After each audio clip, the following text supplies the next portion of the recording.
Hello. Hello. Hi, everybody. My name is Hannah Capra. I'm a graduate student in the George Mason Forensic Science program. I'm honored to introduce GMU alumni Craig Schultz.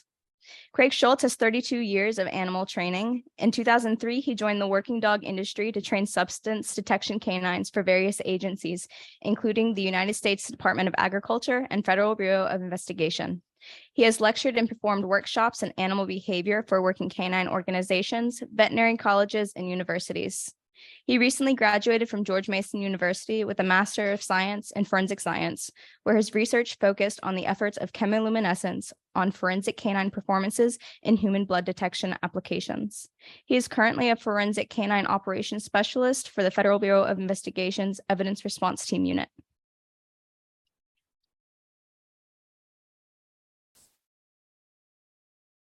Good afternoon. Can everybody hear me okay, or do I need to raise this up?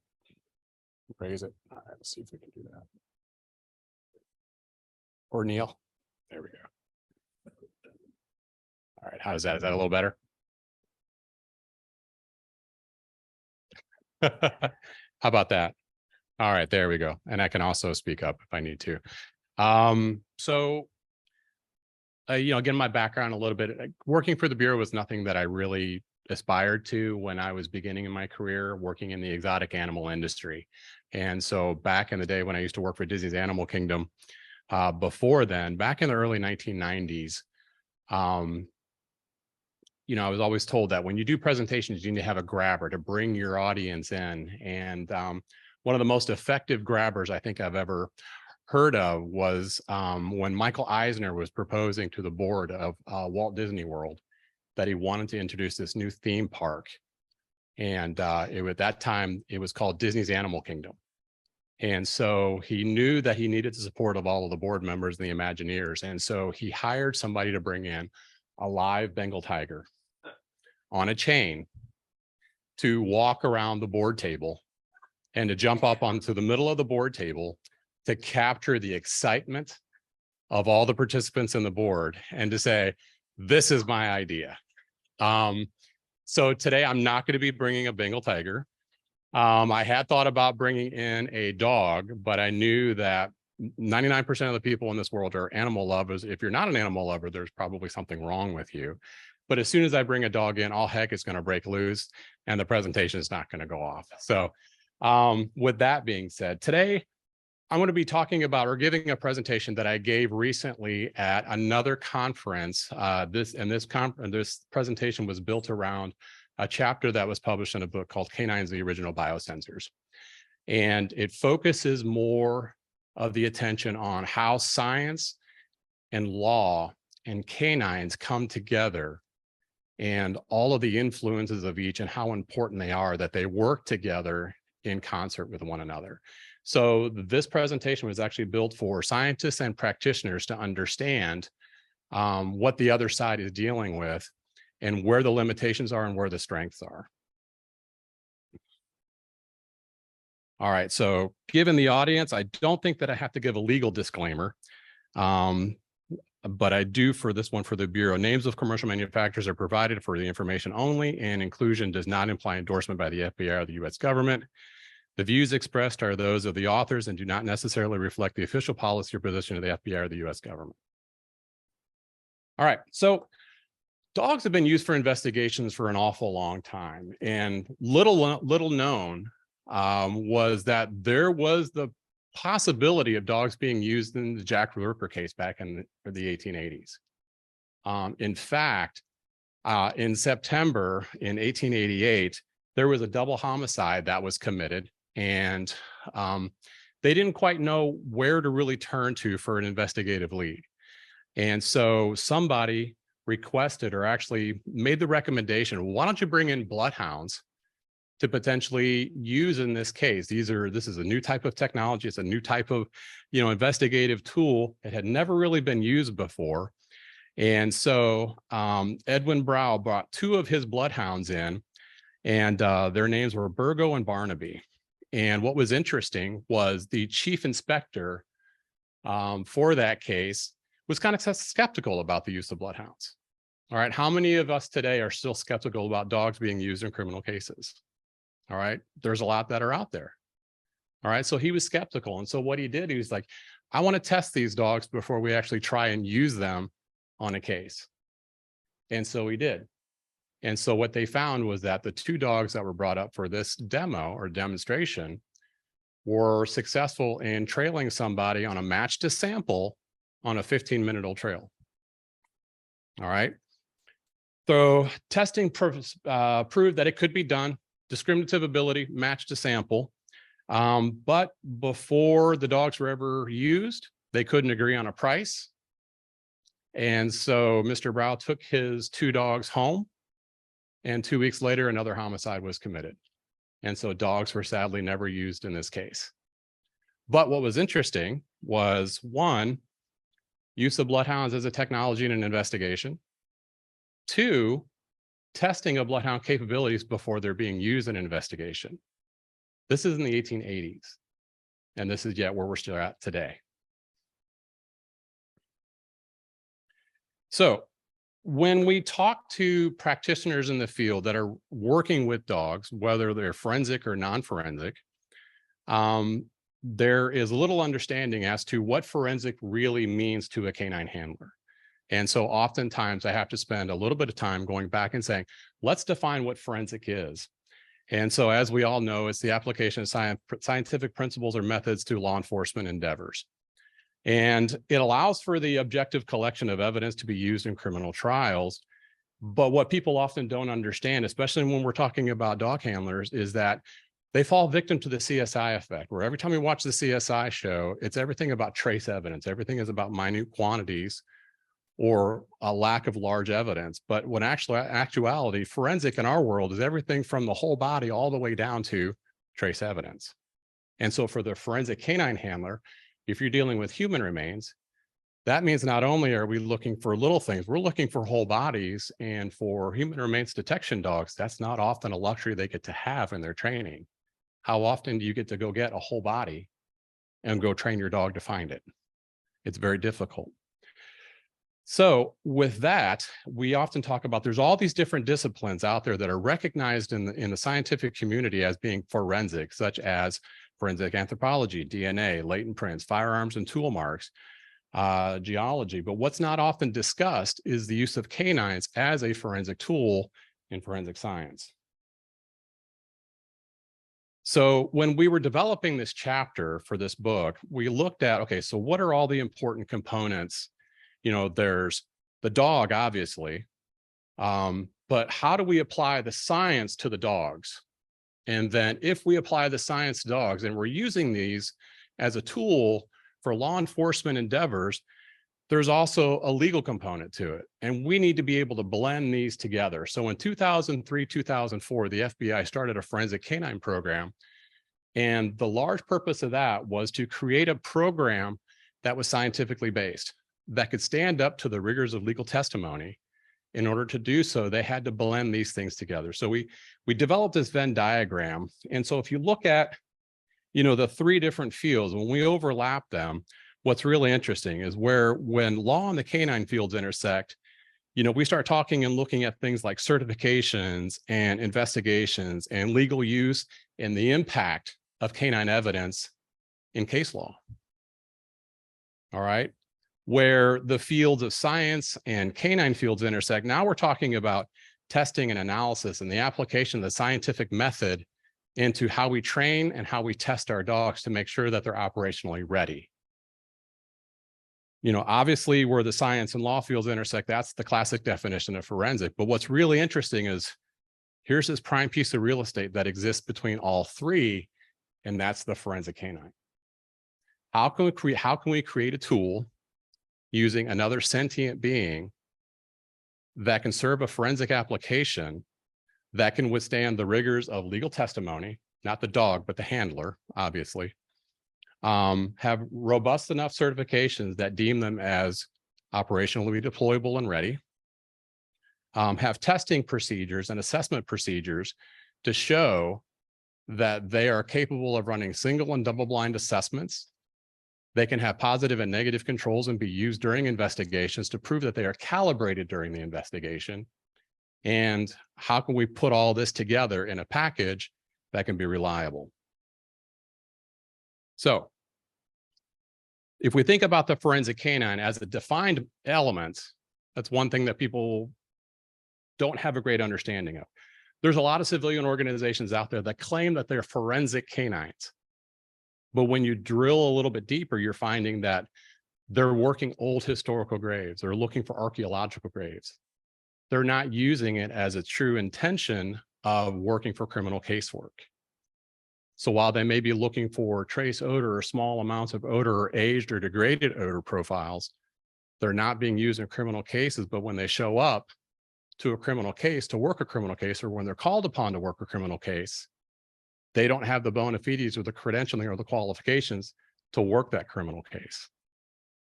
And so the National Institute of Standards and Technology and the Scientific Working Group for Dog and Orthogonal Detector Guidelines developed a definition for the forensic canine. So that is a detection canine that is used for locating people or material to be used as evidence in legal matters. All right. So with that being said, that means it has to be tested and validated as a sensor like other sensors in a laboratory, like any other mechanical sensor, like gas chromatography. It has to have standard operating procedures based on reliability factors. We have to know what the standard error rates are. And many times when you ask a handler, what's your standard error rate, after the dog has already responded, and now the detective wants to go use that alert as probable cause to get a search warrant, you see the blank stare. Because it's not something that readily that they think about, because they've not been trained to think of their dog as a forensic tool. Operator training and certification is also huge. What are the things that we need to be implementing into our training and our certification to make sure that they are operationally deployable for a case so that it doesn't sink a case when it goes to trial? So with these, if we think about the dog as a sensor, it makes them probably one of the most useful sensors on the planet. And in my personal opinion, if you think about what other type of mechanical sensor do you have that is ruggedized, that can operate in any environment, that can discriminate at a millisecond between target and non-target and tell you this is human remains, this is not human remains. Or if you're talking about human scent, such as a bloodhound, saying that this is the person that I'm looking for, that's the offender on this violent crime, versus this is not, and this person needs to be excluded. Real-time direct analysis in real-world environments. To date, there is not a mechanical sensor that can do what these dogs can do if they are trained properly and they're certified and credentialed. The other thing that we have to also get out and convey is that these dogs are not confirmatory tests. They are presumptive tools only, just like any other tool that is used in the collection of evidence at a crime scene. They do not tell us individuality unless we're talking about the human scent dogs, in which we're talking about match to sample, taking a scent sample from a body or a weapon, and then matching it to the person that last touched it. All right, but for a cadaver dog that alerts to the blood in the bathroom, is that telling us individuality? No, it's just telling us that it is blood, and the dog is responding to an odor profile that it has been trained to respond to. It doesn't give us information about individuality. All right, so we talk a little bit about the canine, and what's really interesting about, their olfactory capability is that for the human olfactory system, we have about 4 million olfactory receptor cells in our nose.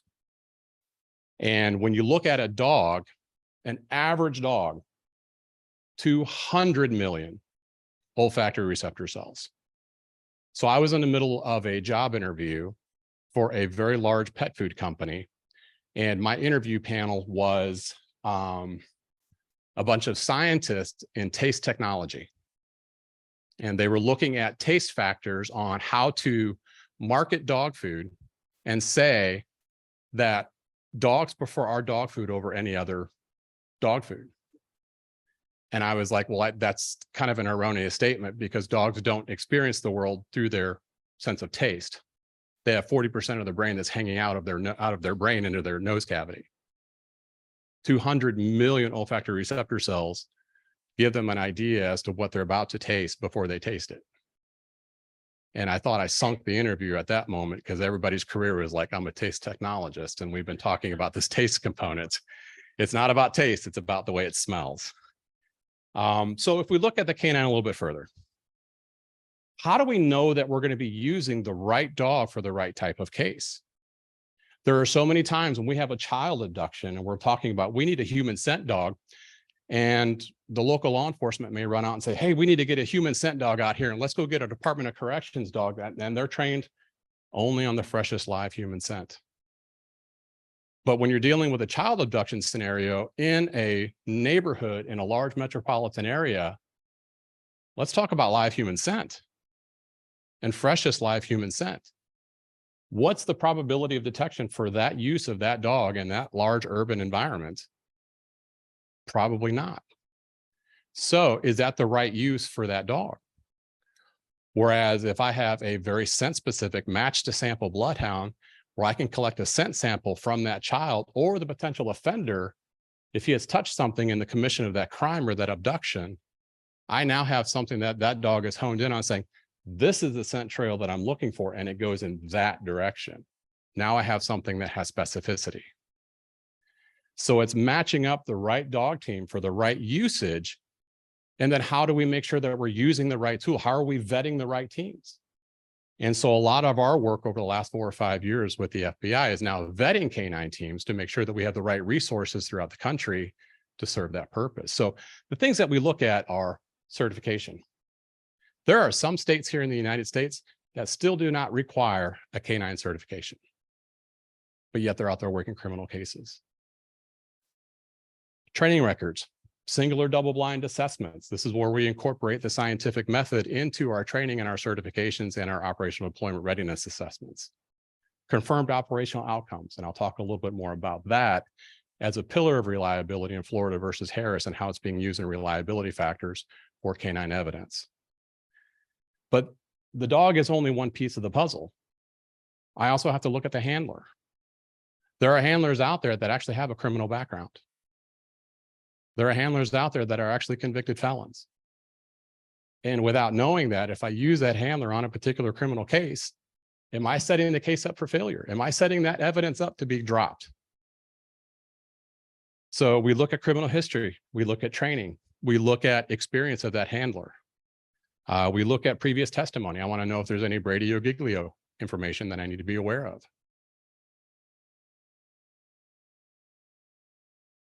So this is an example, one of our vetting forms that we've created. And so, I'm looking for criminal background, training experience. When I get into the canine training, I'm asking, how many blind assessments do you do yearly? How many blind assessments do you do per month? How many times do you work your dog in a blank environment where there is no target odor present, where there's nothing to be found? And how many times does your dog false respond in those environments? Going back to, do you know what your error rate is?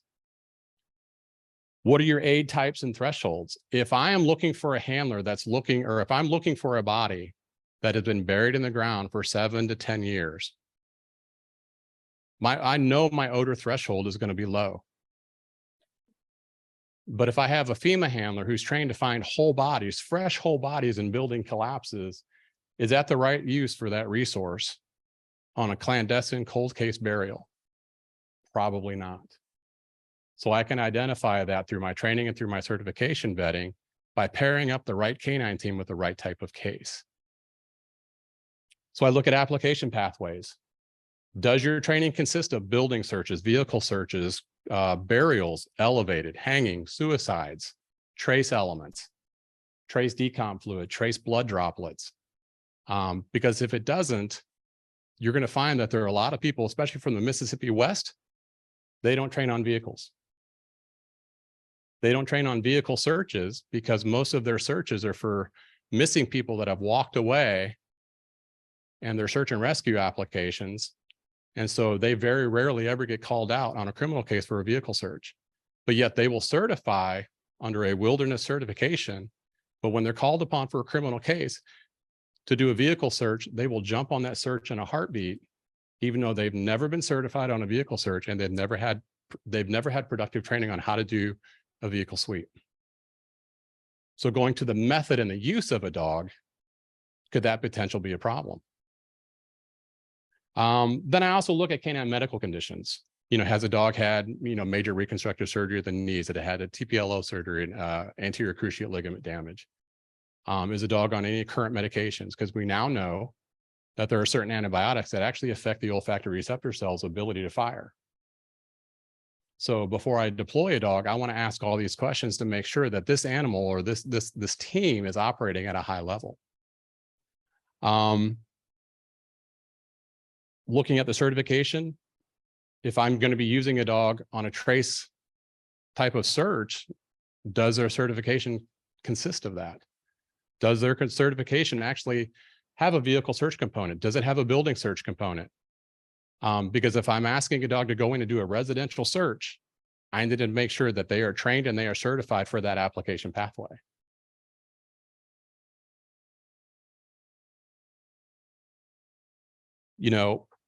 That's only a telephonic vetting. So that's only if I get word that there's a great canine handler out in Seattle and I might pick up that phone and say, hey, I'd like to have an hour of your time. I'd like to do this telephonic vetting. And I'm going to go through this worksheet. It's about 10 pages long. And I'm going to ask you all these questions, but that only gives me a snapshot. So then I'd like to then take it further and do an observation. So if I'm out at a seminar and over the past 4 or 5 years, I've had the ability to look at about 3,500 dog teams. Out of those 3,500 dog teams, how many dog teams do you think we now have throughout the United States that work FBI cases for us as preferred resources? Out of 3,500, how many? That's it. 27 out of 3,500. All right. So when I'm doing observation, I have another spreadsheet that I'm looking at, that I'm grading, and that I'm checking off. And so I'm looking at, is the dog that I'm observing, is it cross-trained? There are some states that allow their dogs to be trained on narcotics and human remains. So my question is, and a good defense attorney would probably follow this up with, okay, so your dog alerted to my client's trunk. How do you know it's either narcotics or it's human remains? So that's why we only employ single purpose dogs. Only human remains or only live human scent. They're not cross-trained in any other type of discipline. What's the dog trained final response? Does that trained final response occur with independence and without handler influence? What's the threshold capability of that dog? Can that dog alert to everything from a whole body all the way down to a drop of blood, or a drop of blood that's been wiped away and then sprayed with luminol?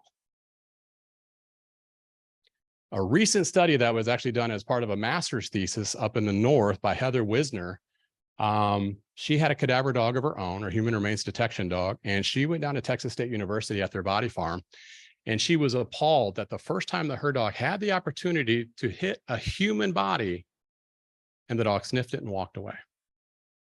This was a certified dog working criminal cases. So this was a fantastic example of a handler that said, you know what, I'm going to challenge that assumption and I'm going to test this further. And so she used this as her master's thesis. So she went back, developed her experimental design, went back to Texas State the next year, and she ran clinical trials of all dogs that had been certified, but had never had exposure to a human body. And so she ranked their responses. 70% of those dogs walked a human body on their first encounter. And these were dogs that were all certified and all working criminal cases. So what does that tell you about what we need to be doing in our training? We need to be exposing our dogs to human remains. This is how we move our industry forward. This is how science helps us move our industry forward. So off-lead control, odor recognition. Can the dog even recognize the odor of human remains? What's the fitness and stamina, the motivation and persistence? Does that dog have a persistence to charge ahead for an hour and a half at a time without giving up and false responding out of frustration? What's the target value, the reward value, and the distractibility? So I've got a video here. This is a little Springer Spaniel that we used to have in our program. Her name is Missy. And so these are some of the things that I'm looking for. So this is a building search, and this is just a general assessment. All right, this is not how I would work a search, but this video highlights one, independence. You're going to notice that this dog works away from the handler. The handler is not up on that dog. He's not influencing this dog's search in any way. This dog is searching independently. You're going to notice that we've got PVC tubes, we got rubber gloves, we got glass jars that are often used to transport our training aids. These are all what we call proofing items. We've got catfish bait, dog food, human food. We've even got dog urine. And so this dog is doing a residential building search. And so right there is the dog urine. She's stopping. She's like, I know that dog.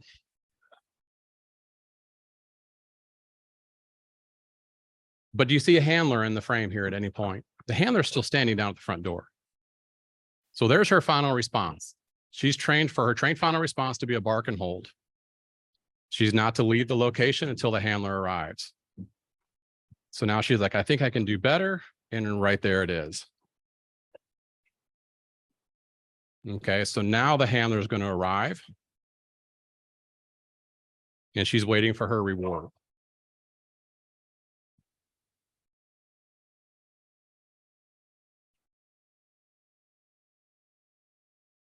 And that was 1 drop of human blood on a Q-tip stuffed between 2 mattresses. So interesting fact on that dog, we had been working on dropping her threshold really low because we knew at that time that we were going to be called in on residual odor cases. And that was a thing, even though the industry, it's kind of a contentious point, is what does residual odor really give you? Well, for us, it's another point of circumstantial evidence that could be included in that other chain of circumstantial evidence that still gives us good investigative information. You know, what car was used to transport the body? You know, even though the body is no longer in the car, is there still odor associated with the human body in that car? So we had been training this dog on progressively lower and lower and lower thresholds of odor.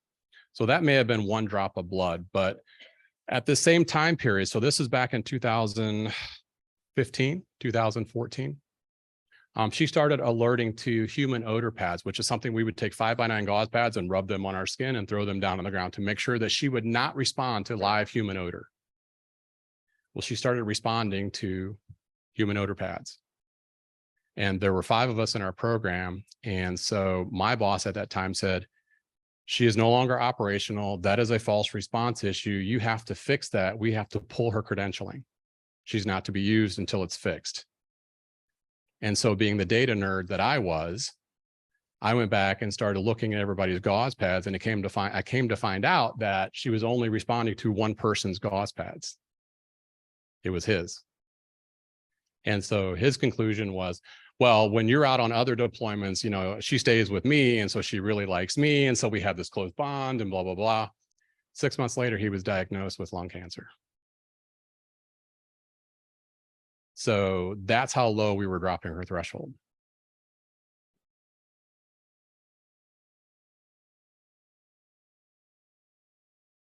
Okay. So credentialing. Let's talk about certifications. This is one pillar of reliability that the courts are now recognizing as being necessary for canine evidence admissibility. So we talk about certification. It's a process that attests to the successful completion of an examination of relevant skills for a canine team. This was actually just recently published out through the National Institute of Standards and Technology, Dogs and Sensors Subcommittee. So there's a comprehensive terminology list if you're interested. So we've recommended that teams should be certified once annually. There are some certifications out there that require only every other year, and some certifications that are every 3 years. But that's only a snapshot in time. So if I'm getting a dog that's only certified once every 3 years, what does that tell you 2 years from that certification? Now I want to use that dog on a criminal case. So we also talk about how teams should be certified to conduct searches that they're going to be called to do an investigation.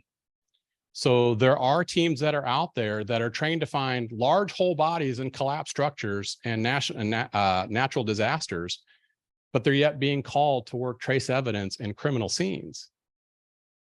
And so we've had these robust discussions that those dogs should not be used on those type of scenes unless they hold an outside certification in which they're accounted for in that certification process. If they do not have that certification, we will not use them. And there are scenes in which we will need that skill set because not every dog can work in a disaster environment. So I had a case where we thought that somebody pitched a body off the side of a roadway that was then very hazardous. It had a lot of rock and debris, and they were clear cutting and taking all the wooded debris and dumping them down the side of this ravine. So now after 11 years, that body being at the bottom of that, how do we get a dog down into that environment? If I have a disaster dog that has those skill sets and that confidence and that nerve strength with an outside certification that now has the ability to find the odor threshold of an 11-year-old cold case homicide that is now at dry skeletal material, that's the dog I'm looking for. I'm not using a dog that may be a FEMA dog, but's fresh whole body human remains. The odor profiles are completely different. That dog may miss it entirely. So what does certification mean? So there's a lot of talk within the canine industry talking about, oh, I have a national certification. Well, that's great. But what does a national certification mean? There's all these different organizations, and I've got the alphabet soup here. So we've got the North American Police Work Dog Association, International Police Work Dog Association, National Association for Search and Rescue, American Man Trailing Police Work Dog Association. What this really means when we look at this is we have these organizations that have representatives from across the nation, but there is no unified certification that exists among all of these training organizations. Nobody's using the same certification. So all these certifications are different. And what was really interesting is back in 2009, when the human remains document was created by the Scientific Working Group on Dog and Orthogonal Detector Guidelines, which is now called SWGDOG, which is now defunct as of 2014. They created these guidelines for standardization of certifications. And in 2015, I did an audit of all these national organizations. Not one of them adopted those guidelines into their certification standards. Their certification standards are different across every organization. So when they're being used on criminal cases, how do you know what you're getting? If we're talking about quality assurance, is the quality there? As a pillar of reliability that's going to go to trial, that's something I want to look at.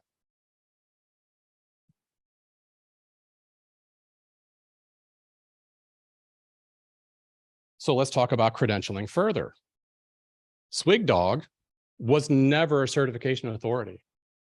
It was a group of 55 members from around the world that were deemed as subject matter experts, and we were pushed into a room and we were told to basically hammer out training and certification guidelines for all different disciplines of detection, whether it's narcotics, explosives, human remains, agriculture.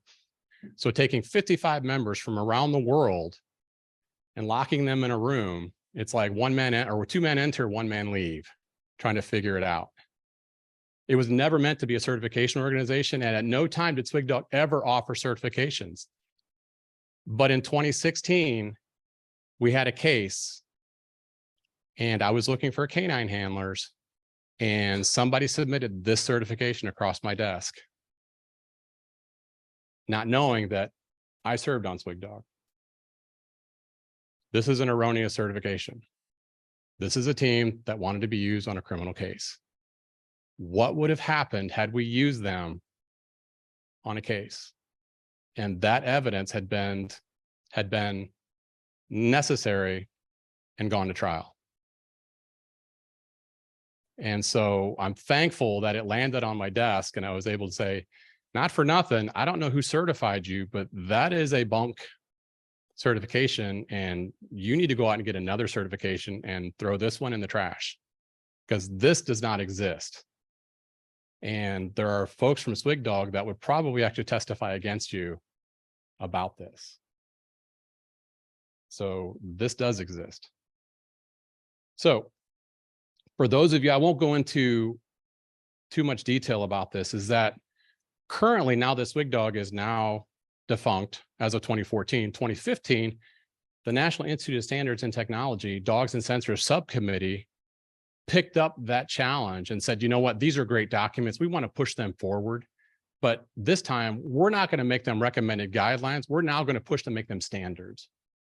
And so these are going to be mandatory. These are going to be actual standards that are going to be entered into the Federal Registry.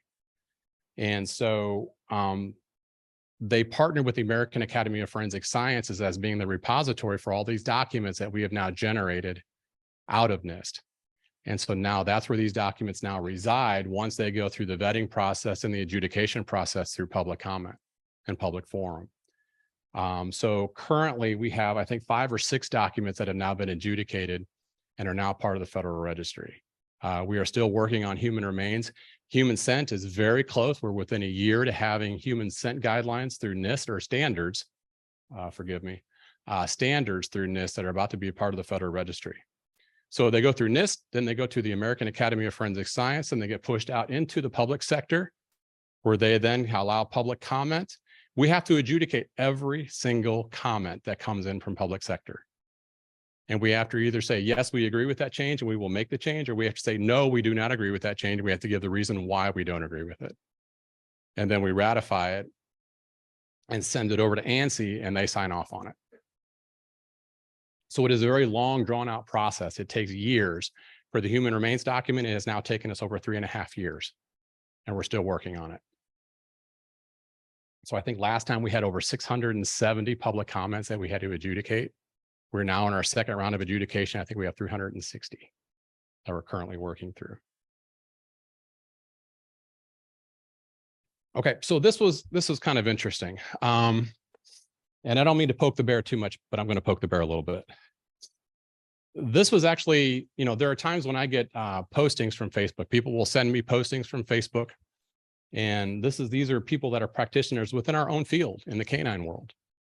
And so this was an interesting one. So this one says, Swig Dog NIST and the American Academy of Forensic Science, or whatever you are this week, isn't going to make your dog any better and it won't make you a better handler. Training and practice will, and solid instruction will. I agree with the last part of that statement.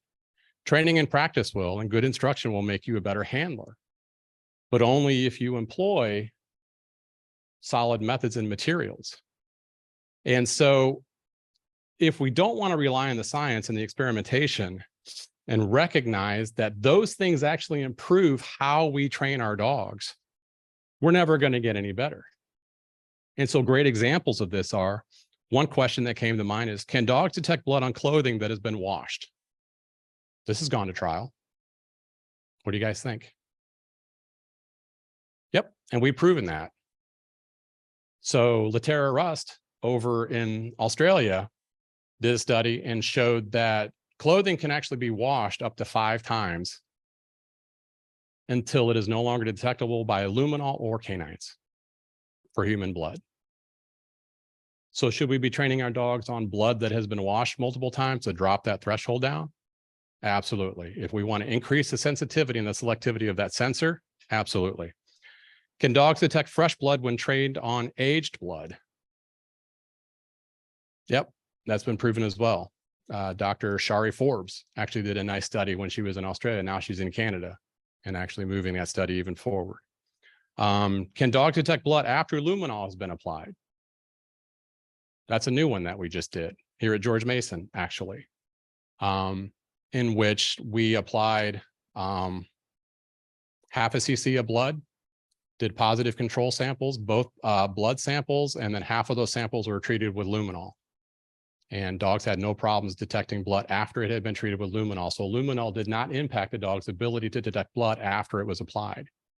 So that gives us information as to when we can work dogs in crime scenes, either before or after luminol has been applied later on, if a secondary search warrant is applied and we need to go back to a crime scene. So our dog is effective as chemiluminescence or alternate light sources in crime scenes. Which one's better? Chemiluminescence or dogs? If we can't see it, are we going to collect it? So if we can't see it through chemiluminescence, then sometimes the dog may be the better tool, but are they just as effective as chemiluminescence? Better or worse? The same, according to a study by the Dutch National Police. So their actual production rates were almost identical. But that's only if you can see it. All right, so another comment that was made by the same person, dogs are now considered as biosensors and should be calibrated and performed an odor recognition test. Y'all have lost your minds. I don't need to do an odor recognition lineup to know that my dog can find live human remains. This is after this dog did an odor recognition assessment and her dog false responded to catfish bait and dog food. But her dog has already found human remains in other cases. Well, the concern was, okay, that's fine, but now we have an error rate issue. We have a false response issue, but more importantly, the fact that you don't understand the concept that there are times when a dog is going to alert in a commingled situation where you may have a lot of clothing and we have to identify what specific piece of that we need to send to the laboratory for testing and for confirmatory testing. So then we would pull that out, lay that out in a lineup on paper, and the dog has to be very selective and with specificity say, that's the item of clothing that needs to go to the lab. So the fact that the handler doesn't understand the concept of how dogs are used in forensic settings was upsetting. Okay. Written by a bunch of pencil pushers with no operational experience.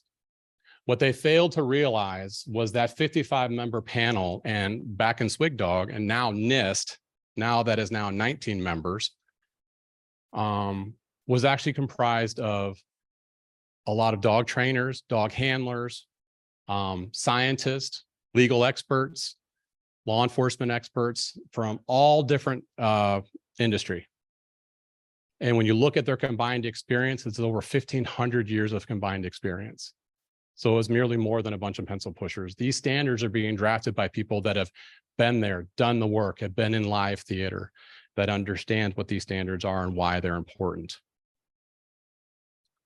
So we also talk about training records as another pillar of reliability. Not only as certifications, we also rely on training records. So these are also things that I'm looking at when I'm doing my vetting. Are you trained on vehicles, buildings, wilderness, and shoreline if you're going to be doing human remains searches for us? If we're talking about trailing dogs or match to sample dogs to link an offender to a crime scene or to a serial rape, a serial murder, an IED, an improvised explosive device. You know, our whole program was predicated on somebody building a bomb, detonating that device, collecting the fragments, vacuuming those fragments, and identifying the two people that built the device for live human scent matching. So are they trained in location checks, age, trail, or scent discrimination? So, and here's where defense attorneys are going to start going after those things. They already have. They should account for all aspects of your operational readiness. So if we're going to use dogs for, let's say, live human scent, if we're going to use dog for matched sample methods, are they trained in location check, age, trails, or scent discrimination? So threshold amounts were actually challenged in 2 cases when it came to dog evidence. For a human trailing case, it was challenged last year in Maryland versus Nurse, in which we were called in to help prosecution prepare. And the defense expert went after training records. She noticed that in the training records that particular canine that was used in the case, the longest trail he had ever worked for that dog was only 3 hours old.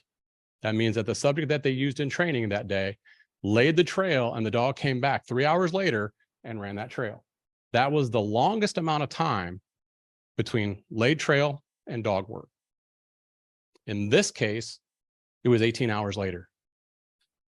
The dog identified the correct trail, and as a result of that trail, they found the victim's hands in a culvert, finding evidence along the trail. But it was the threshold amount that was challenged in court for reliability and capability of that dog. In a human remains detection case, it was a case that we actually worked. It was Commonwealth versus Braulio Castillo, in which he murdered his estranged wife. He snuck into the house, strangled her, took her down to the bathroom in the basement, hung her to make it look like a suicide. And when the dog came into the house 7 days later, handler standing at the threshold of the front doorway ran down into the basement and barked in the downstairs shower. Body had been removed for 7 days.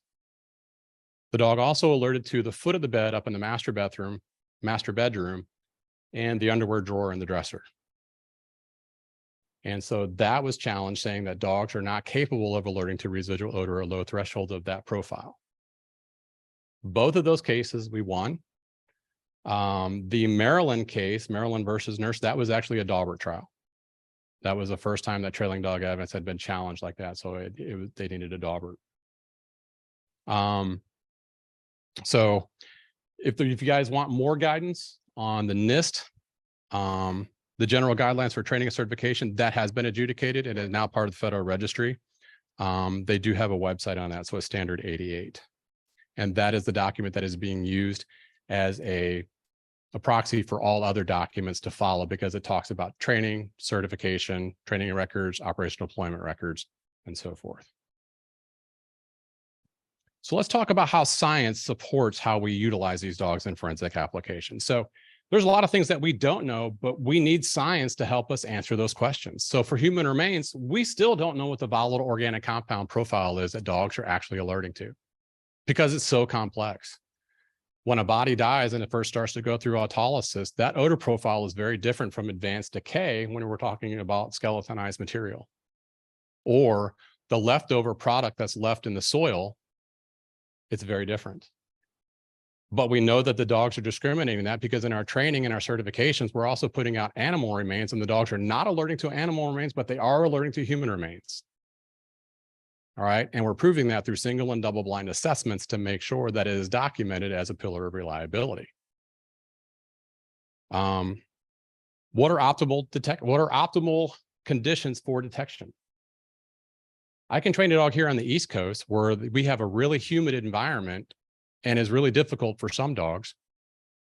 But I'll take that dog out to the West Coast, and now I've got a problem because it's so arid. Odor availability seems to change. Capability or specificity changes for that dog because it's not been trained in that environment. Conversely, if I bring a dog from California and I bring it out here to the East Coast, it's an easy day because the humidity really amplifies the odor profile and they have no problem. What are the canine's limits of detection? We still don't know what the bottom is of a canine capability. We have dogs that are being used in medical research or medical detection, biological detection. We have dogs that are trained to find COVID. So what does that tell you about the bottom limit of detection for a detection canine? We have not reached that yet. Auburn University is doing some great work with limits of detection for detector dogs through canine olfactometry. What are some of the factors that affect detection? We talk about heat, we talk about humidity, we talk about surface type. Working a bloodhound on concrete can be very different in an urban environment versus a wood environment on a different substrate entirely. How does odor attach to those substrates? How do odors release from those substrates? What is odor availability, and how do substrates and temperature and humidity and age affect odor availability for detection for that dog? And then what are the medical and nutritional things that actually impact the dog's ability to be really good detectors? Are there medical conditions that impair a dog's ability to smell? Are there medications that impact the dog's ability to smell? If there are, they're sidelined. We don't deploy them. This is where science helps answer these questions so that way we can utilize these dogs to the best way possible. So then let's talk about the physiology. This is where science has also helped us. In recent years, we've also started mapping out what's happening to the airflow, through a dog's nasal cavity. I thought that was pretty fascinating when they started doing fluid dynamic models on these. So when we had Patterson and Craven and Settles doing the work on this, what was really interesting was we know that as odor comes into the nose, air actually splits. One goes for respiratory function, the other goes for the recessed olfactory bulb. Canines, that's what make them really good at what they do, is that recessed olfactory bulbs where the collection of their olfactory receptor cells are. And that sends a signal into the brain like this is what it is. So normal dogs have 200 million olfactory receptor cells. How many olfactory receptor cells do you think a bloodhound has? About 300 to 400 million olfactory receptor cells, which is quite staggering. But even beyond that, are there animals that have more than that? Cats are actually better at olfaction than dogs are. And what was also really interesting is elephants are even better. In South Africa, they're using elephants to find landmines. And so I had the ability to go down there and work with them for a couple of weeks. So I thought that was fascinating. But what's also really interesting too, even when you look at the physiology of the dog's nose, we have straight nostrils that go straight up into our olfactory, all right, into our brain, basically. It's a straight shot. But the dogs have the slit on the side of their nose. You guys ever watch the dog's nose flare when they're breathing? What is that doing? That's actually disturbing the particles in front of them and makes them swirl, so they go and sniff the rest of it.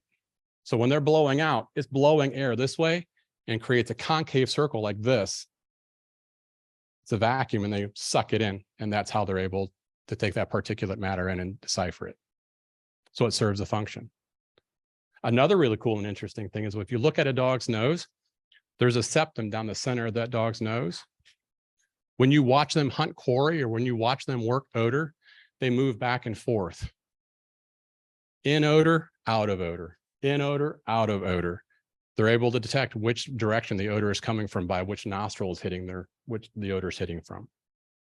They can tell direction from each nostril, which makes them incredibly useful in very complex environments when we're talking about very low thresholds of odor and trying to determine where that odor is coming from.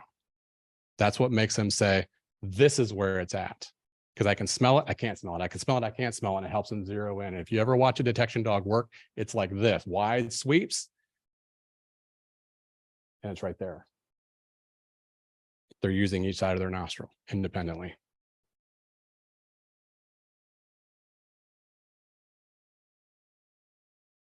So there are different ways that science also helps us by implementing the scientific method into how we train our dogs, how we assess our dogs, and then how we certify our dogs. We're actually making a better sensor tool, especially for operational deployments in criminal cases.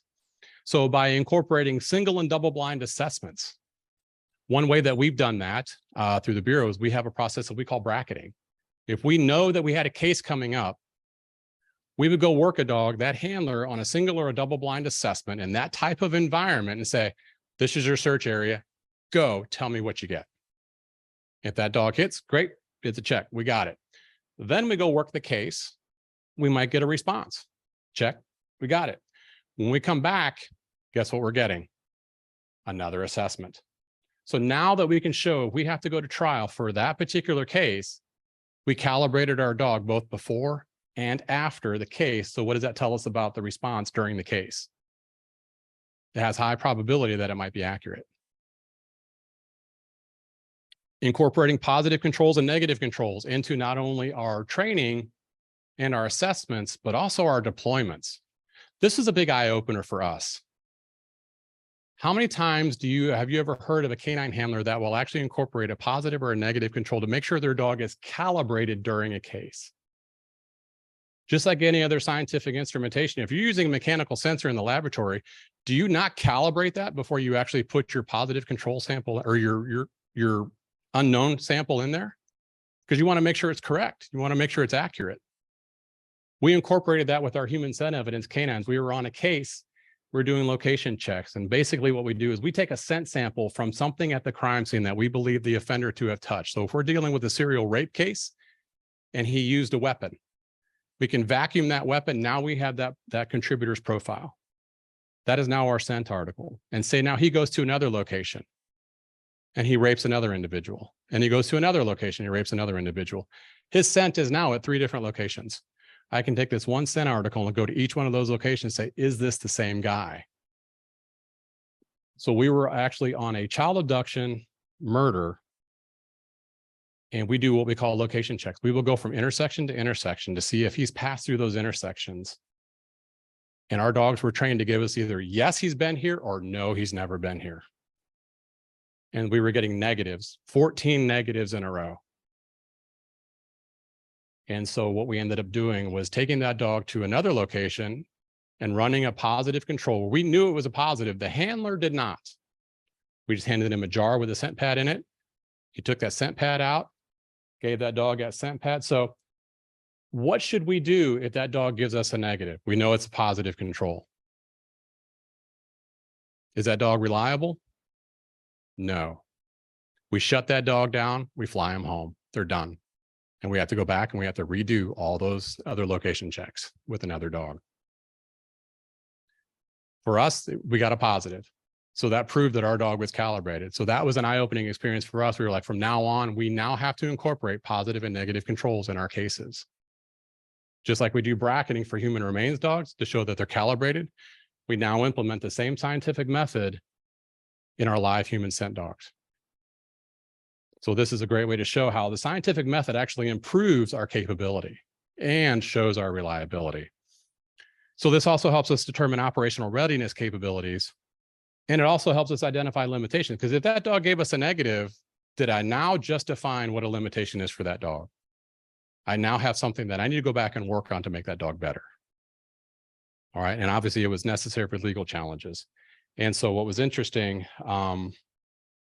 live human scent actually passed the Daubert challenge in the Ninth Circuit Court in the Alaska versus Wade case.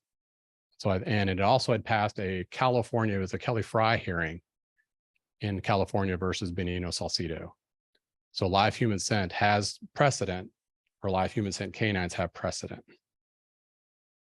All right, so for the essence of time, I'm going to skip over this. This just talks about, if we integrate scientific concepts into our training and our operations, what does that give us? It gives us performance reliability, evidence admissibility, improved capability, or a combination thereof.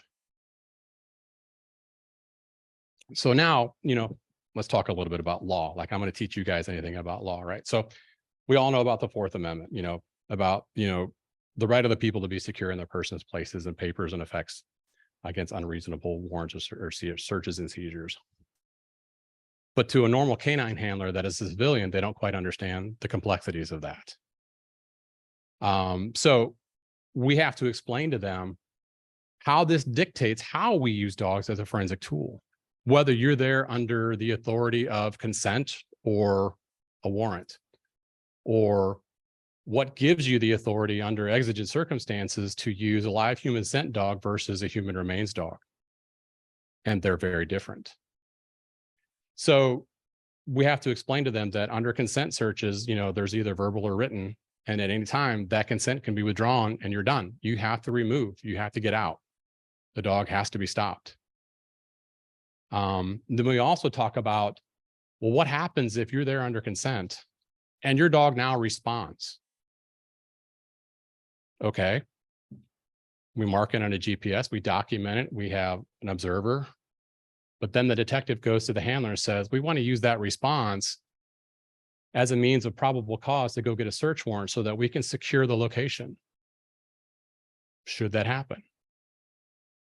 Should dog work be used in a search warrant application? And so we say no. We say that dog evidence should be followed up by some other corroborating evidence that puts you there. And so that's been a point of back and forth. Some people will use it, some people won't. We view the use of human remains detection dogs on crime scenes just like any other crime scene tool in an evidence collection. So do you put that you're going to use ALS in a crime scene search in a search warrant? Do you put that you're going to use hemosticks in a search warrant affidavit? So this is why we say the dog is just another tool. It's another type of presumptive test. If the dog evidence is your strongest evidence and that's what you're going to use, we prefer that you not. It's got to be dog evidence plus something else that gives credence for you being there. When we talk about exigent circumstances, if we're talking about the loss of life, then human scent evidence dogs can be used absolutely for child abductions, even adult abductions. But does that same mindset apply to human remains detection dogs? And we say no. So that's going to be something you have to get consent or a warrant to come back and search. Because the reason why is human remains detection dogs are not a probable cause. They're considered as reasonable suspicion because it's not illegal to possess the odor of human remains. And we all cut ourselves, we all bleed. So if a dog alerts in a bathroom, does that mean anything? If a dog alerts to a car, does it mean anything? Is it illegal to possess the odor of human remains? No. So at that point, it's just reasonable suspicion. All right. Florida versus Jardines was actually a pivotal case that kind of limited how we were able to use bloodhounds, even though this was a case where a dog was used to search the threshold of somebody's property and it was a narcotic search. And they used the dog's response to go get probable cause to enter into the residence. Well, the way that we were using our bloodhounds is we had a violent offender and we were able to match that scent, and that dog got us into the neighborhood and identify the front door that then now stopped us from being able to get onto that person's private property and alert to that door. So this is how case law actually kind of impeded us a little bit, because an officer conducted a search outside the scope of what he should have done. And so now we have case law that now prohibits us from being able to use a dog in another way that could have been probative.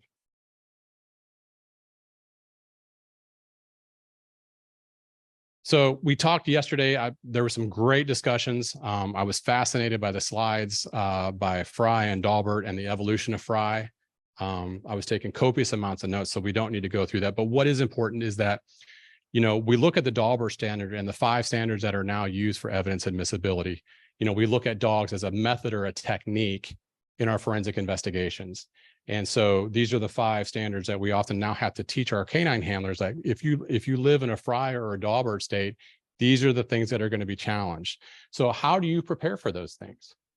In your training, in your certification, in your confirmed operational outcomes, or in your single and double blind assessments, how do you prepare as a canine handler, depending on what state you live in? What's your admissibility standard? Do you even know what your state's admissibility standard is?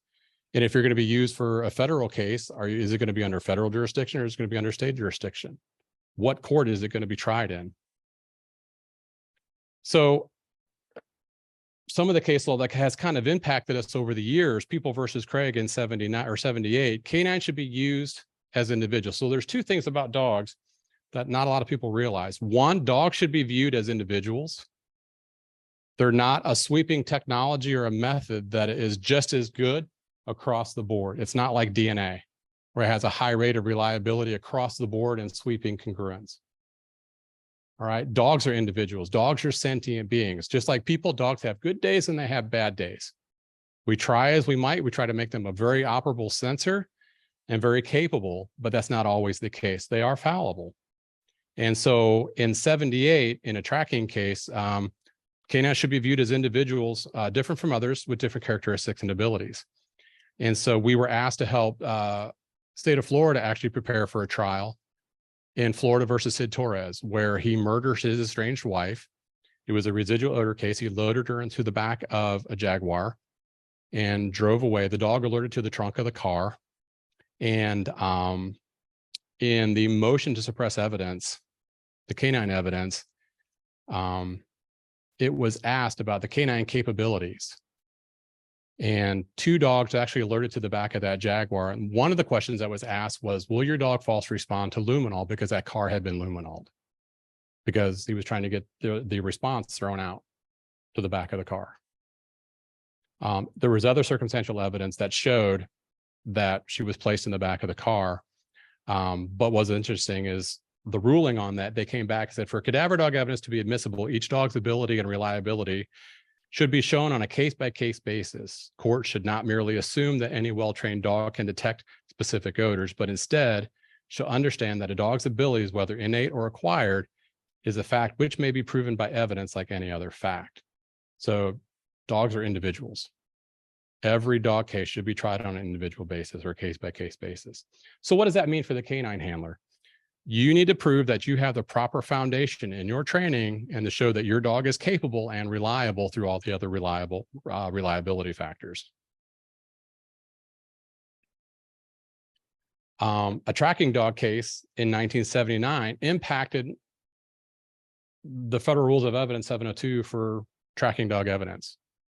And what was really interesting was not only did it have an impact for the Federal Rules of Evidence, it was actually drawn upon by SWGDOG when we were developing our standard, our guidelines back in the day for reliability factors. So we determined that the 4 reliability factors based on this should be for any dog, should be training records, certification, single and double blind assessments, and confirmed operational outcomes. If you have those 4 things, your dog should be deemed reliable in any court.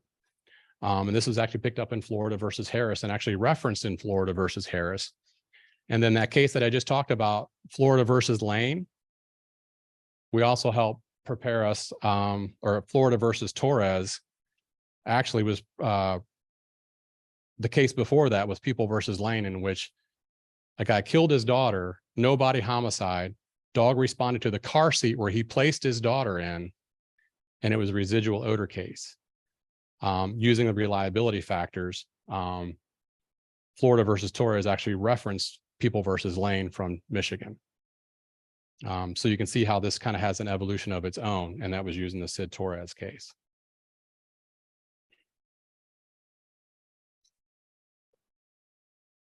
Okay, so we talked about the four pillars of reliability. And in the People versus Lane case, these were the four things that came out. And what was interesting was these were reliability factors that are standards that were actually proposed for tracking dog evidence. But what we did in this case, and when we did the prosecution prep on this, was we were able to make the jump from tracking dogs to human remains detection dogs. And the four factors for them were that the handler was qualified to use the dog was trained and accurate in identifying human remains instead of live human scent, went from tracking to human remains. Circumstantial evidence corroborates the dog's identification, so meaning that it's dog evidence plus something else. And the evidence was not so stale or contaminated as to be beyond the dog's competency to identify it. So showing in your training records that you have trained your dog on all different thresholds and that your dog had the capability of detecting what it did detect in this case. So as I'm getting close to wrapping up here, so when we look at the federal rules of evidence, one thing that I noticed that was missing throughout industry when I started talking to a lot of these handlers, when they go to trial, there really isn't a lot of preparation. So here are the 6 standards that are outlined by federal rules of evidence as they pertain to canine evidence, but what does that mean to the dog handler? Who has taught the dog handler how to account for those things in their training and their certification and their reliability? And so this was a spreadsheet that we created and actually included in that chapter to help both prosecution and handlers prepare so that if they ever do get called upon to testify, they have their cards in order. And so based on some of the conversations that were had yesterday, this is a slide that I added last night. So whose responsibility is it to prepare for trial when we talk about canine cases that go to trial? Is it the handler or the prosecution? Is it both? It's both. It's both of their responsibilities to know what that relevant canine case law is that pertains to that particular application or usage, whether it's human scent, whether it's human remains. One that's going to be coming here within the next 5 to 10 years, as I expect, would be digital media detection canines. And is that a probable cause or is that a reasonable suspicion? You know, if you find something, what does that then mean? You know, that is something that has not yet gone to trial. There have been a couple cases that have been in close, but I suspect it's going to be coming soon. And so how are we going to handle that? What case law are they going to use to draw upon in a parallel industry or parallel application to establish that case law? What's the science, either supporting or refuting the use of dogs? You know, this is where science helps us. You know, do we know that chemiluminescence impedes a dog's ability? Well, for one type, you know, it doesn't, but does that mean we stop there? No, we need to go out and do further research on other types of chemiluminescence or other applications. You know, are we up to date on where our knowledge base is on how we utilize these dogs and factors that affect the dog's abilities in these scenes? You know, because they're going to be challenged. The defense is going to pick up on those things. The defense is going to use those things. What are the potential limitations of the dog team? Was this discussed with a witness? How many of you guys are meeting with these canine teams and discussing with them, okay, where are you strong at? Where are you weak at? If they come at you, how are we going to prepare for this? And an example of this is canine team trained on catfish bait, attended a seminar where catfish bait was used as a negative control. Dog responded to catfish bait. The instructor at that seminar said, yes, the dog is correct. Reward your dog. Erroneously. So in that dog's mind, what does that dog now think about catfish bait? We're finding catfish bait. and we're finding human remains. So we have now added a new odor profile to that dog's repertoire. That reward response was so salient in that dog's mind, it has taken that handler 2 years to get that dog to stop responding to catfish bait. Is that something that you think she might want to let the prosecutor know? Is that something you as a prosecutor might want to know? So that's now something that she has to wear on her jacket for the rest of that dog's career. All right. So having those pretrial interviews are really important. Having that prosecution prep is really important, because if that comes up and that defense attorney asks that, because guess what? She documented that in her training records. Those training records are then discoverable to the defense. The defense is going to see that. If you're not seeing that and you're not aware of that, and that question comes up, have you had that discussion? How are you going to handle it? So also understanding what are the nuances of working with dogs as a sensor on crime scenes. So, some of the things that have come up, we've talked about, we've debated this, in these meetings. What's the difference between change of behavior and interest? What's an alert or a trained final response? In the narcotics world, if a dog gives an alert, that's the same thing as a trained final response in the human remains world. But do you know that, or do you understand that? And how are you going to be able to articulate or ask the questions to draw that out? Because the defense attorney is going to try and muddle that. Well, was it an alert, or was it change of behavior? Was it a trained final response? Your dog sat over there as it was waiting to begin the exercise, but your dog's trained final response on human remains is to also sit. So am I to think that that dog is alerting to human remains over here too? Isn't that the same thing as a trained final response? Well, what's the difference between trained final response? False responses versus an unproductive response. In the Florida versus Torres case, when those dogs alerted to the back of that Jaguar where the residual odor was, when the one handler was on the pretrial motion to suppress evidence, isn't it possible that your dog could have been false responding to the back of that Jaguar? The handler said yes. Second handler came in, asked the same question. Isn't it possible that your dog could have false responded to the back of that Jaguar? It's an unproductive response. What's the difference? Well, an unproductive response means that my dog is trained to alert or to respond to the odor of human remains. But because nothing physical was available to be collected, it doesn't mean that the dog is wrong. It's just unproductive. The dog response is still accurate. It's just unproductive. And they was able to articulate the difference between a false response and an unproductive response. TFR response generalization is sit versus down. If I have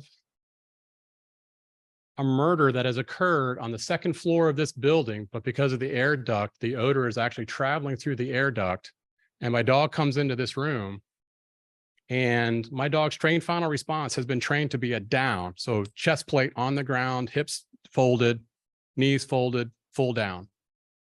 But the dog is sitting or trying to climb the walls because the air is coming out from under there. How do you explain that? That's what we call a stimulus generalization. The stimulus is the same, but the response changes based on where the odor profile is coming from and how is the dog responding. Having those conversations about the nuances of how these dogs work really help prepare you on both sides. All right, so I know this is not a typical final thought. So this was something that I actually developed for the other conference when we were talking about practitioners. So I'll just read through this. It is important to acknowledge the symbiotic relationship that exists between the scientist and the practitioner. The keen insights of the scientist build the practitioner a proper foundation for which to stand on and reach new heights in our understanding of just how these complex sensors operate as sentient beings. As practitioners, we must have the courage to ask the questions, share experiences, exchange ideas, challenge assumptions, and try new concepts with ethical conduct, respect, and professionalism, and with the intention of understanding that which we do not. We must embrace the scientist who helps us ask the questions the right way, develop sound methods to collect data, and provide relevant evidence so that new concepts can be proven or disproven, because innovation is rarely successful without research and development. When practitioners and scientists are willing to ask the questions, they become enlightened enough to observe and test with impartiality.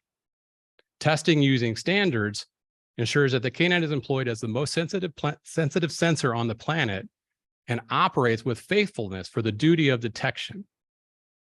It is the same impartiality that the legal system demands because a life is too precious to squander on the impropriety of ego. Justice for the victims, fairness for the accused, and exoneration for the innocent, because in this land, we are still innocent until proven guilty. That's it. Any questions?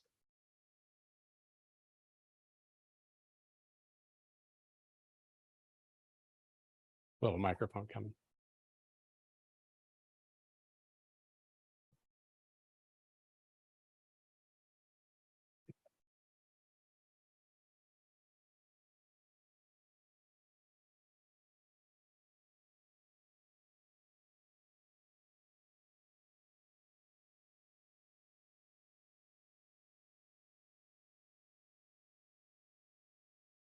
Did you switch it on?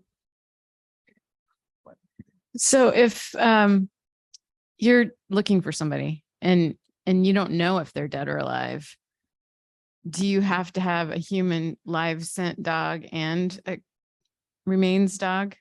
Or could and then further, if they could smell, if they were able to detect that this person is dead that they were looking for, would that be an issue with the foundation for the testimony? It could be.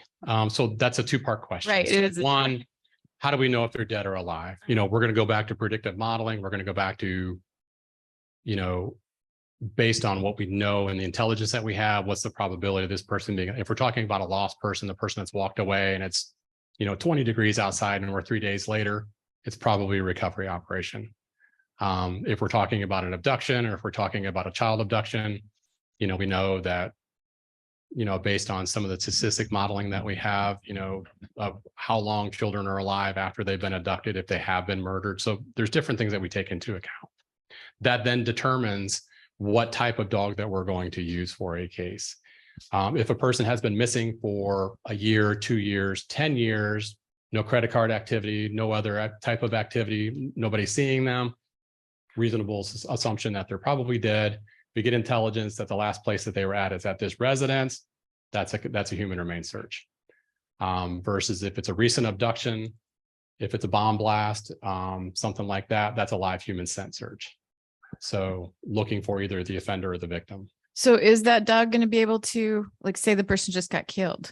I mean, I assume based on all of this that a person smells different when they're dead than when they're alive. Yeah. So even while we would use single purpose dogs, so I would use, and we'll talk about that through the demo today, but let's go ahead and talk a little bit about that now.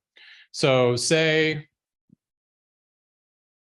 somebody grabs another person and abducts them, throws them into a car, and they drive away. And say they left something at the scene that I can vacuum. I now have a scent sample. All right. Now I have a scent sample from the offender. All right. And I can say that person put that dog there and yep, he went that way. And then so let's say 10 hours go by and all of a sudden we get intelligence. It's, oh, it's this guy. We have a potential suspect. Okay. So now we know where this guy lives. All right. We know where this guy works. We know where this guy lives. I can take that same dog, go to that guy's neighborhood at the entrance of his neighborhood. If this dog is trained well enough, give that dog that same scent article from the abduction site. And that dog can go, yep, that's a match. And he goes that way into his house. Now I'm in his neighborhood. And then to corroborate that, I can then take that dog to where this guy works in the middle of the night where nobody knows where we're there. And the same way that guy goes into work every day, he's leaving a scent trail. Give that dog that same scent article. Yep, he went in. And then to further corroborate that, if that person has no criminal history whatsoever, I can then take that scent sample to the police station and that dog should give me a negative, like, nope, he's never been here. Then we'll bring him in, we'll question him, let him walk out. What should that dog do when we bring him back? Yep, that's him. So that further corroborates, okay, this is potentially our guy. Now we need other circumstantial evidence that says that's the guy, because no case should ever rely on dog evidence alone. So now let's say, okay, what did you do with the body? Okay. Well, he's not going to give it up. Now he's lawyered up. Okay. So now we have his cell phone information. Now, based on his cell phone activity and what towers it's pinging from, we know that his window of opportunity was 2 hours, and he traveled this route. And along this route, oh, gee, look at there, there's a state forest, low witness potential, 2 o'clock in the morning. He's had 2 hours. How fast can you dig a grave? 84% of the people that are deposed of after they're murdered, it's a surface deposition. So he's not going to have time to dig a grave. If it is, it's going to be very shallow. So now I'm starting to pinpoint exactly where to put the cadaver dogs. And so that's how we use them separately. So could the same dog though smell like if the dog was trying to find this live person and then the person turns out to be dead, could that same dog? They can. So here's what happens is shortly after a person dies, their odor profile changes. And so I've seen disaster dogs where a building collapsed, and within 45 minutes, a live find disaster dog refused to alert to a dead body. 45 minutes after collapse. You bring the cadaver dog in, bang, they nailed it right away. With that being said, there are some dogs that will be like, yep, it's live human scent. That smells cool. And I'm out of scent. And then we bring in the cadaver dog. Yep, it's over there in the woods. So depends on the dog. Some dogs have, some of your live find trailing dogs have such an aversion to human remains. You can see the change in behavior when they're getting close to it. Their hack will start to come up. You know, you read the body language like, nope, I don't want anything to do with that. This is hinky and I want out. So I had a question about Florida versus Harris, and the Supreme Court's decision cited a case by, well, not a case, but an article at least by Patty that was done in 2011. Are there any articles or studies that you're aware of that the defense attorneys are going to use that we should be aware of and read before we try our cases? That's a good question. Well, with relation to Florida versus Harris, that all surrounded about the reliability and the dog's training records and documented reliability. And she said that 4 out of 5 times the dogs are wrong. Right. Which was interesting that they still allowed dog evidence in that case. So here's the other thing too, that the threshold for dog admissibility was actually rather low in some of these cases. You know, so these dogs that probably shouldn't have been used were used, and they were found to be okay to use. As far as articles, so Pappet has produced some nice articles. Schoenbotham has produced a few articles. Actually, it's in that chapter, and I wish I had that chapter with me because we referenced those. They had some pretty good articles that talk about Florida versus Harris, and they break Florida versus Harris down really nicely. So anything by Lee Pappet and Schoenbotham are fantastic articles to read. Are they contrary to your position that they're reliable? Actually, they're both sides of it. Actually, I'm trying to think who it was. It was a really nice article talking about both sides of it, about how our threshold for dog admissibility probably needs to be a little bit higher. And it also talks about the reliability factor, some of the limitations and some of the drawbacks to it. So I found Pappet's work to be a little bit better. Any other questions? And if you're aware of any, please let me know. Well, it was interesting in that case that the dog was did not detect the right substances or didn't detect anything at all But on was 2 still occasions. invisible, right? On 2 occasions from Right. the same guy. Right.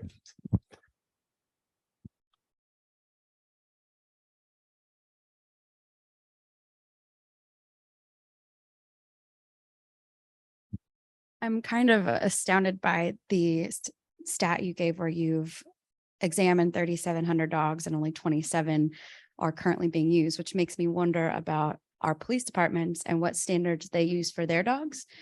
What are some of the different credentialing that you showed us? What are some of the most important ones or some of the most thorough ones, I guess, that when we're looking at our expert or at our handler and asking for those documents, this one is a really thorough type of examination and credentialing, and this one is the most common thing we see across state police departments, or sort of, I guess, how do we judge how well credentialed this dog is? Right. If our police department is who is making those choices. So of the certification authorities that I audited and compared them to the SWIG dog guideline back in the day, that was 2015. NASAR, their type 3 certification, was actually one of the more comprehensive. They ranked highest on the list, followed by NAPWADA, and IPWADA actually mirrors NAPWADA. This was an organization where they got ticked off with each other and said, we're going to go form our own thing, but they use the same certification. So same certification across the board between the two.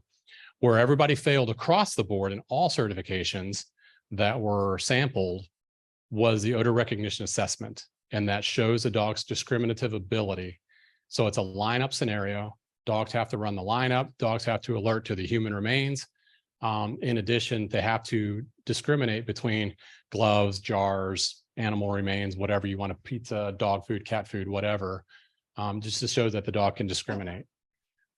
Nobody's including that in their test. For whatever reason, there's a fear that exists that they don't want to include that in their test.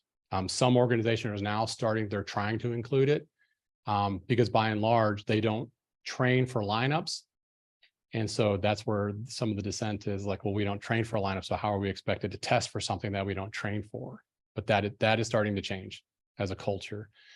So if I were to look at a certification, so one of the things that I look for in the certification standard and the vetting form that I go through, what does your certification consist of? Is there a buried component? Because we work buried cases. Is there a surface deposition? Yep. Is there a trace component in your certification? Is there a vehicle? Is there a building search? And so as long as they have all of those things within their certification guideline, then that's kind of what I'm looking for. Because then I know I can marry that dog up. Or if I have a certain case, let's say I have a case in Seattle, it's this type of case. It's a clandestine cold case. It might be a burial. Then I'm going to go look through these handlers. They did have this certification. This was in their certification. This is where their training is. This is the amounts, the threshold that they're training at. This is the dog team that I would recommend for this case. And so that's kind of what I look for. So case by case basis. But if I'm looking for a general, I want to make sure that all those things are covered. That's the other thing that what's interesting, and we're looking for venues to get this information out, is so many times local law enforcement agencies. So here's the thing about human remains. Live human scent dogs, people have tracking and trailing dogs all over the United States. Law enforcement, they're abundant. They're everywhere because they can justify the need for them, because how many dump and runs do they have that they got to go chase a car out of a carjacking? So there's a lot. They're abundant. Human remains, not so much. I can't justify spending $50,000 to $100,000 a year on a dog that I may only use once a year.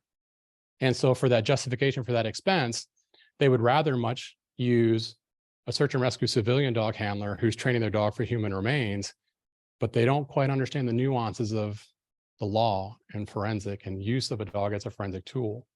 And so to them, they don't care what certification they get.